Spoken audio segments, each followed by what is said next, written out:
नमस्ते प्रणाम दोस्तों, मैं अपने यूट्यूब चैनल सिंगर मोनम में आप लोगों का स्वागत करती हूँ। दोस्तों, मैं आप लोगों के बीच एक देवी पचरा गीत लेके आई हूँ। गीत को पूरा सुनिए और कमेंट करके बताइए गीत कैसा लगा। अच्छा लगे तो वीडियो को लाइक करिए, चैनल को सब्सक्राइब करिए, मुझे अपना प्यार दीजिए और आगे बढ़ाइए।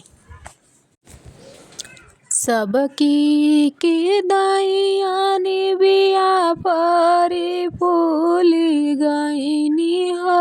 हमारी दैयाना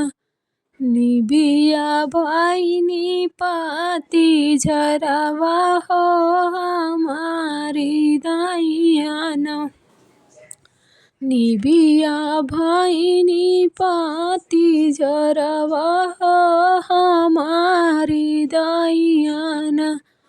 जो हम जनती निबिया होई है पाती झरवा हो कि डरिया डरियाना खोसतिया ढाउल का फुलवा मैया डरिया डरियाना खोसतिया ढाउल का फुलवा मैया डरिया डरियाना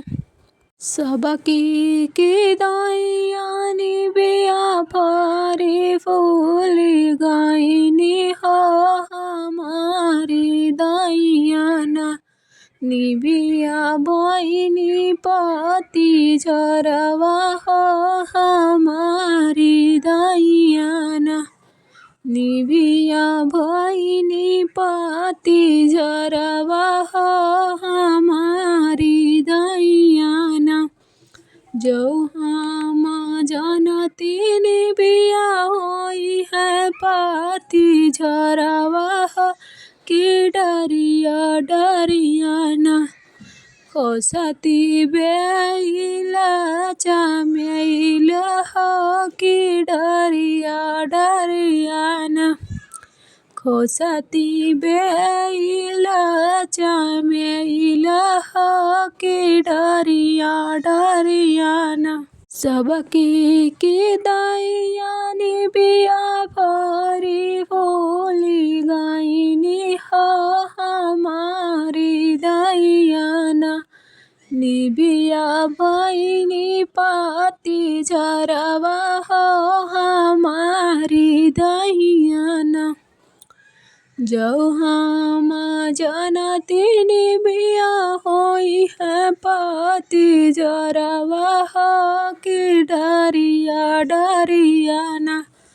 खोसती लवंग का फूलवा हो कि डरिया डरियाना खोसती लवंग का फूलवा मैया